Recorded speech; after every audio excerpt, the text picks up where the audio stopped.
नमस्कार, आचरण के साथ मैं हूं टीएन मनीष, हाजिर हूं आज का मुद्दा लेकर। आज बात पीएम मोदी के नामीबिया दौरे और इससे जुड़े नतीजों पर। यह दौरा कई मायनों में अहम रहा। नामीबिया सरकार ने 9 जुलाई 25 को पीएम मोदी को नामीबिया का सर्वोच्च नागरिक सम्मान order of the most ancient Welwitschia mirabilis प्रदान किया, जिसने भारत और नामीबिया के बीच संबंधों की प्रगाढ़ता विश्व समुदाय के सामने नए सिरे से रेखांकित की है। इस दौरे ने दोनों देशों के द्विपक्षीय संबंधों को और मजबूती दी है, जिसमें कई समझौतों पर हस्ताक्षर किए गए, जैसे स्वास्थ्य, चिकित्सा और उद्यमिता विकास। तो आइए चलते हैं, विस्तार से समझते हैं क्या रहा मोदी के दौरे का फलसफा। ये दौरा भारत नामीबिया संबंधों को एक नया आयाम देता है। नामीबिया ने भारत के नेतृत्व वाले गठबंधनों जैसे डिजास्टर रेजिलिएंट इंफ्रास्ट्रक्चर और ग्लोबल बायोफ्यूल अलायंस में शामिल होने का बड़ा फैसला किया, जो अफ्रीका के विकास में भारत की भूमिका को मजबूती देगा। हालिया दौरे जैसे ब्राजील में ब्रिक्स शिखर सम्मेलन ने भारत की वैश्विक स्थिति को पहले से और अधिक विस्तार दिया है। पीएम मोदी का नामीबिया दौरा और इसके आयाम जो हैं वो कई मायनों में अहम रहे।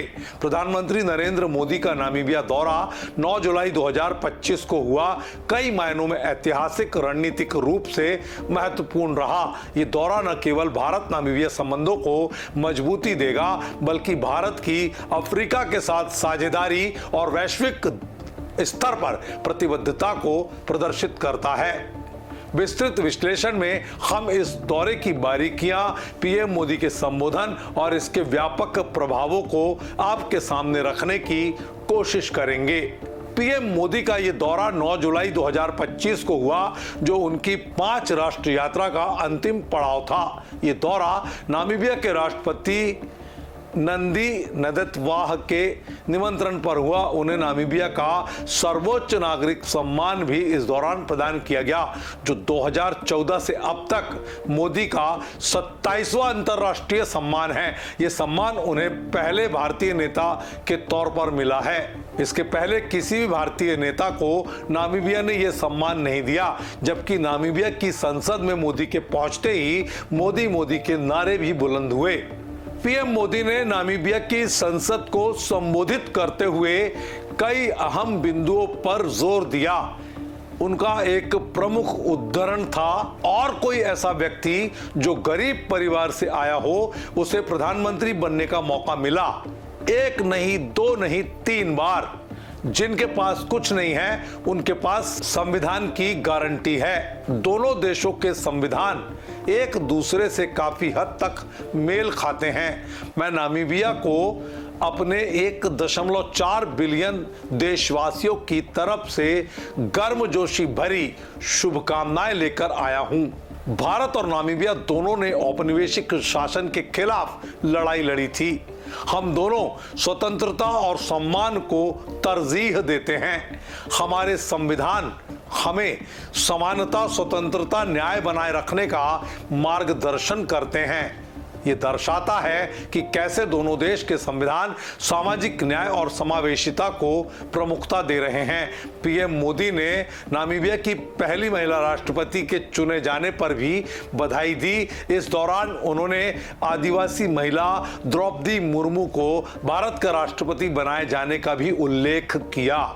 इस दौरे के दौरान भारत और नामीबिया के बीच कई समझौतों पर हस्ताक्षर हुए, जिनमें उद्यमिता विकास केंद्र की स्थापना, स्वास्थ्य और चिकित्सा में सहयोग, ऊर्जा और अन्य क्षेत्रों में सहयोग। नामीबिया ने भारत के नेतृत्व वाले गठबंधनों जैसे collision of disaster resilient infrastructure और ग्लोबल बायोफ्यूल अलायंस में शामिल होने का फैसला किया, जो अफ्रीका के सतत विकास में भारत की बड़ी भूमिका को रेखांकित करेगा।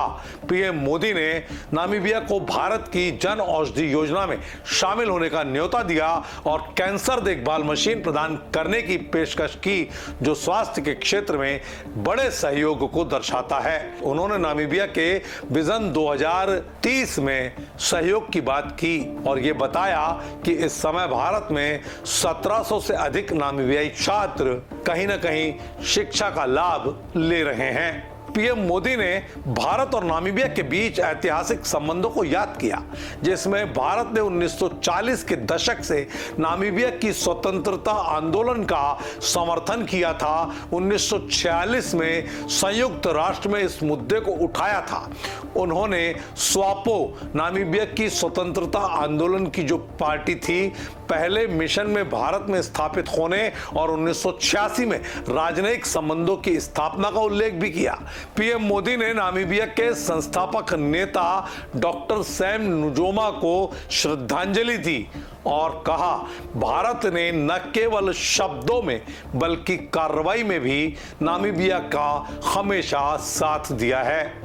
ये दौरा पीएम मोदी की 5 राष्ट्रीय यात्रा का हिस्सा था, जिसमें ब्राजील भी शामिल रहा, जहां उन्होंने ब्रिक्स शिखर सम्मेलन में भाग लिया और राष्ट्रपति लुला दा सिल्वा के साथ द्विपक्षीय वार्ता की।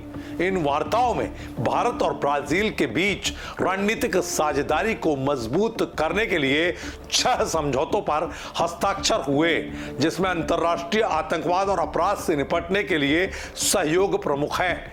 इन दौरों ने भारत की वैश्विक दक्षिण के साथ साझेदारी को बढ़ावा दिया है। मोदी ने कहा, अफ्रीका को केवल कच्चे माल और खनिजों का स्रोत नहीं रहना चाहिए, बल्कि मूल्य निर्माण और सतत विकास का केंद्र बनना होगा। दरअसल आपको समझाते हैं कि भारत ने मुख्य समझौतों में क्या कुछ दिया है। स्वास्थ्य और चिकित्सा जन औषधि योजना में शामिल होने का न्योता, कैंसर देखभाल मशीन प्रदान करना, उद्यमिता विकास केंद्रों की स्थापना, ऊर्जा और सहयोग में ऊर्जा क्षेत्र में समझौते, वैश्विक पहल में disaster resilient infrastructure, global biofuel alliance में शामिल होना। बहरहाल मोदी के इन तमाम देशों की यात्रा के आखिरी पड़ाव नामीबिया के दौरे में न केवल द्विपक्षीय संबंधों को मजबूती मिली, बल्कि भारत की अफ्रीका के साथ साझेदारी और वैश्विक दक्षिण के लिए प्रतिबद्धता को भी नई पहचान मिली है। ये दौरा संदेश देता है कि भारत लोकतंत्र, समावेशिता और सतत विकास के मूल्यों को दुनिया के साथ बढ़ाना चाहता है। हालिया दौरे में ब्राजील ने भारत की अंतर्राष्ट्रीय स्थिति को मजबूत किया और यह साफ है कि भारत वैश्विक मंच पर एक महत्वपूर्ण भूमिका में सामने आया है। आज के मुद्दे में इतना ही। मुझे दीजिए इजाजत। नमस्कार। देश दुनिया की सभी खबरें देखने के लिए जुड़े रहिए आचरण न्यूज से। आचरण न्यूज, हर कदम आपके साथ।